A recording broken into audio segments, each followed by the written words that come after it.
আজকের এই বৈঠকটি হচ্ছে বহুল প্রত্যাশিত ভোট। বাংলাদেশের সবার অংশগ্রহণে নির্বাচন হবে নিঃসন্দেহে। তড়িঘড়ি করে যদি মামলা একটা শেষ করি, সেটা কিন্তু গ্রহণযোগ্যতা পাবে না। অনেকে এই বৈঠকটি ফলপ্রসূভাবে হোক, অনেকে চায়নি এটা।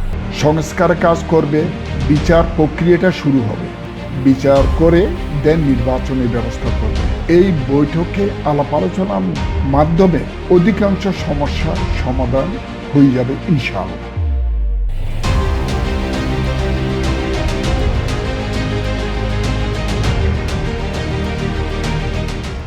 আজকের এই বৈঠকটি হচ্ছে বহুল প্রত্যাশিত বৈঠক।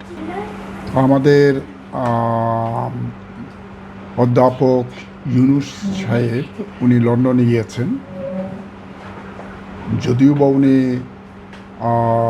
কিং চার্লসের থেকে একটা পুরস্কার নেওয়ার কর্মসূচিতে গিয়েছেন, কিন্তু মুখ্য আরেকটি বিষয় ছিল বাংলাদেশের বৃহত্তম রাজনৈতিক দল বিএনপির অ্যাক্টিং চেয়ারম্যান ওনার সাথে সরাসরি বসে কথা বলার।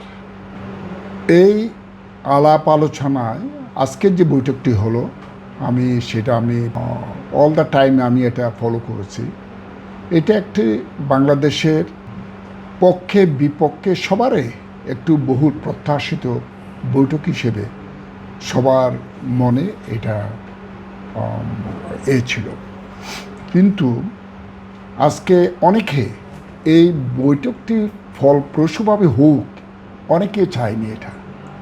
বাট সৌভাগ্যক্রমে ডক্টর মোহাম্মদ ইউনুস এবং বিএনপির অ্যাক্টিং চেয়ারম্যান জনাব তারেক রহমান দুইজনের মধ্যে খুব সুন্দর বৈঠক হয়েছে।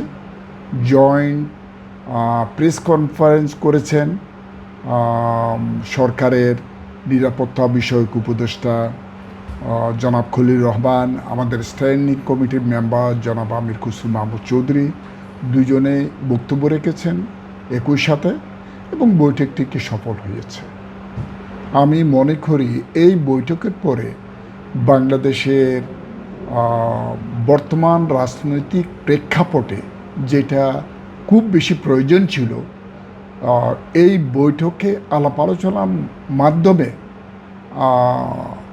আমি মনে করি অধিকাংশ সমস্যার সমাধান হয়ে যাবে ইনশাআল্লাহ।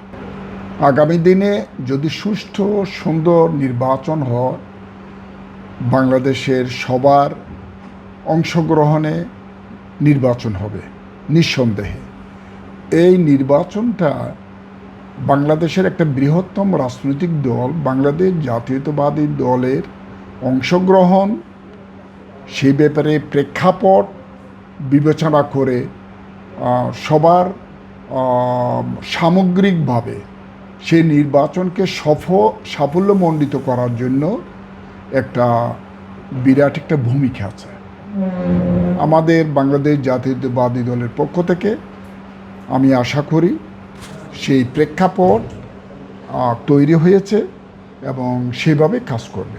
আমি মনে করি এই সরকার অবশ্যই সব কিছু কাজ করে যেতে পারবে না। সংস্কার কাজ করবে, বিচার প্রক্রিয়াটা শুরু হবে, বিচার প্রক্রিয়া শুরু হবে, হয়তো কিছু বিচার করে যাবে, বিচার করে দেন নির্বাচনের ব্যবস্থা করবে।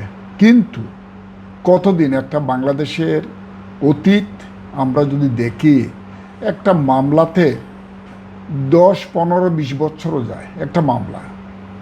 আরেকটা আমি যদি দেখি তড়িঘড়ি করে যদি মামলা একটা শেষ করি, সেটা কিন্তু গ্রহণযোগ্যতা পাবে না।